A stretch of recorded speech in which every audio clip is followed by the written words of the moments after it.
Hello YouTube. I've just been watching some people's video responses to Shenmueso talking about the prices of retro gaming and what's its future and where's it going. How far will it rise? I did make a video response for this twice now, and I weren't happy with with my content, so this is my third time trying it. And each time I'd done it, I had different mood swings with it. I had different views, but I thought of the one that's probably the most valid with retro gaming prices. It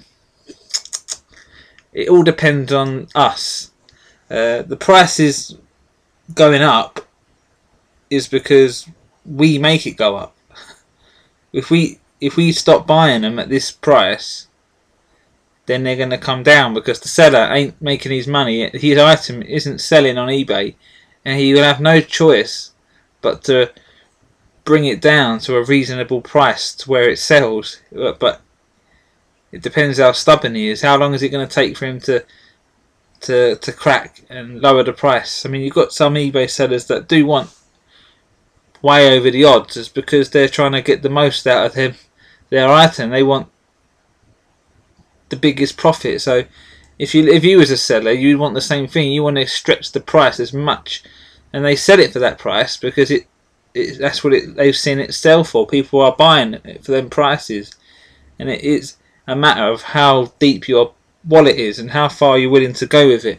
A while back, I saw a Zelda gold pack thing go for 10 grand, and now to the common collector, like that's just average collector, that's like ridiculous. They think, oh, I'll never pay 10 grand. Oh, that ain't worth 10 grand. But to the person that spent 10 grand, it was worth it to him. He was willing to. That's how far he was willing to go. He obviously, you don't know this guy's background. You don't know where he got that 10 grand. You don't know if he's been saving that for years, waiting for that item to pop up to throw at it. You don't just think, oh, he just whipped out 10 grand willy nilly and just went on it. It's obviously been thought out and planned, like waiting for that item to come up.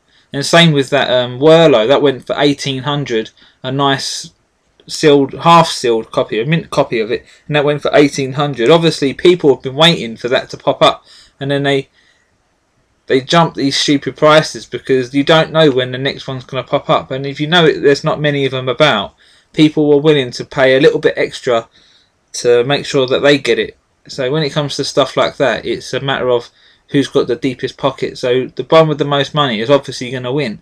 So, but yeah, but with these like ridiculous like buy it now prices, and you see Super Nintendo going up, it's because we make it go up. like I paid £70 for Mario Kart, so maybe me paying £70, maybe every time a nice copy of Super Mario Kart comes up, it's going to be at that sort of price range. So really, I've blocked everyone from getting Super Mario Kart unless you're willing to throw £70. But then if you want it to go down, you're going to have to boycott the system and not pay it, just ignore it. Just every single one, ignore it, and it'll go down. But that would never happen because there would always be someone out there that will go, oh, I'll pay that. Oh, that's worth it to me. So it's all down to us, the community. As people say, it's us. Like, so it depends on how we do it. Because a shoe collector that I know, I don't know, but I watch on YouTube, called Zaya X, and he explained it from a shoe perspective, like the way that people put shoes on eBay for stupid prices, and they go for stupid prices because we pay those stupid prices. Because someone is always out there willing to just go along with it and accept the price and pay it because they want it. And with retro games and retro shoes, there's only X amount out there, and they're so old. How many out of every single copy of Sonic the Hedgehog, how many still work? How many are broken? How many are damaged? And how many are cart only? How many boxes are left? How many manuals are left? How many of them posters are left? As time goes on, these are going to narrow down to where there's hardly any, and there'll be a point where you won't have a physical copy of Sonic the Hedgehog because they're all broken, they're all out, they're all worn away, the label's peeled off. So from a mint copy, how many are going to be left over? And then someone's going to want that, and then the person with the biggest wallet is going to get it. So yeah, just this Sonic as an example, you can say about these rare games like that Mega Man, Wily Wars, that goes for quite a lot, and that's because people pay it.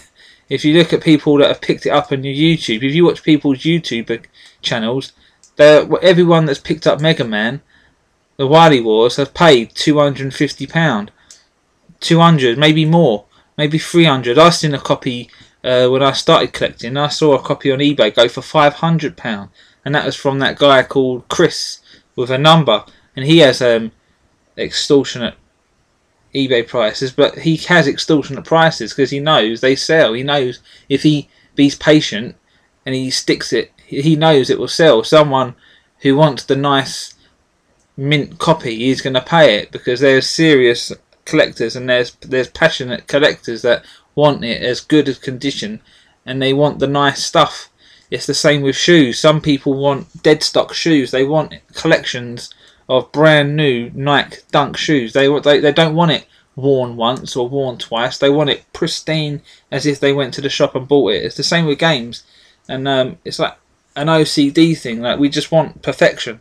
Like I'm not the high season vet collector, but I do have standards. Sometimes I'll accept a cart only or missing manual, but personal preference, I want it tip top condition, so, and I'm willing to pay the extra to get it as that condition. So, but yeah, going back to the Mega Man, see, we were the people that made it go to that price. I've seen loads of people pick up Mega Man and pay around the 250 mark. So if you're expecting to find it for any less, you're going to have to just, when you see it pop up at £200, leave it alone and don't buy it. But then there's someone who's going to be cunning and outsmart you, and then the last second bid, and he'll snag that for £200. But so really, it's our fault.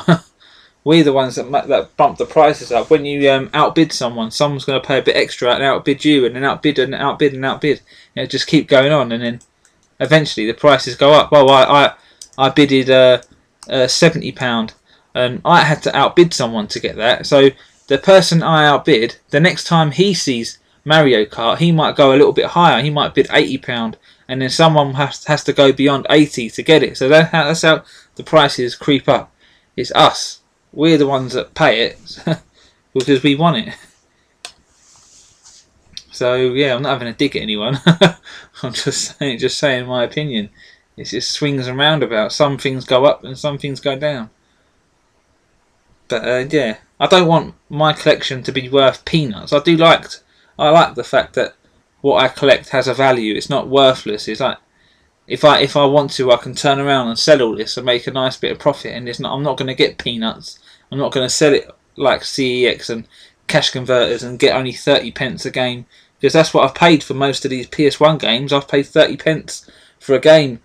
And if I went onto your YouTube channel and I said, oh, I'll give you 29p for that or 50p for that, you'd turn around and say, no, it's worth way more than that. It go for this much on eBay. So really, you're also setting the standards of the prices. So yeah, if I turned around and said, I'll give you £10 for Mega Man, you'd say no, because I've seen it for £250 on eBay, and you want the same. So that's why, brings me to another point. Like when other people put Mega Drive games on eBay, they do their research. They don't just chuck it on and let it go for whatever. They do their research and think, oh, how much does it go for? And they have their goal of what price to set it as, like what buy it now price and what starting auction.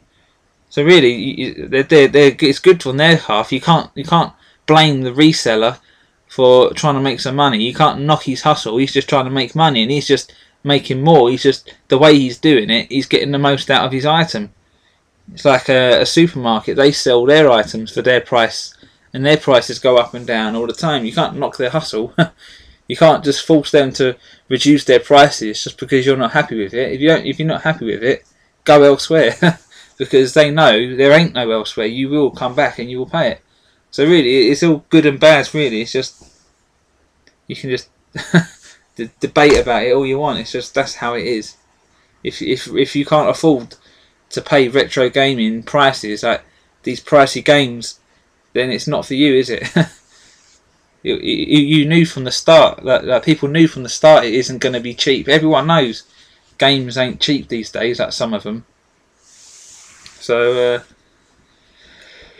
yeah, I say that all the time. So that's my 2 cents. So yeah, from my perspective, I don't want the retro gaming value to go down, because if I do decide to sell it, I want to get the most out of it as possible. Like I've seen collectors on YouTube, like they decide they're not interested in collecting anymore. They want to sell it. They don't sell it for cheap. They say, I want sensible prices. Don't lowball me. I want fair prices. I don't want to get ripped off. Don't give me silly prices. See, they're not cutting you a deal, are they? They're doing the same thing. They want the most out of it. They don't want to sell it for less than what they paid for it. They're hoping they either sell it for equal amount or more. So really, we are to blame, because we're paying it.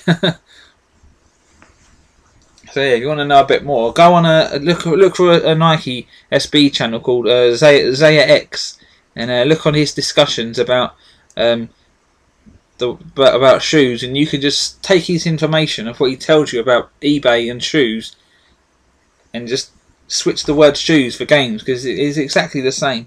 Shoes, games, anything that's collectible, teddy bears, Disney, it's all the same. So yeah, I'm going to stop there. Thanks for watching. I'll see you in the next gameplay video or my next pickups video. Like I said, I've got things on the way. It'll probably take about a week for things to get here, maybe longer. So yeah, stay tuned. I'll see you in the on the flip side. Peace.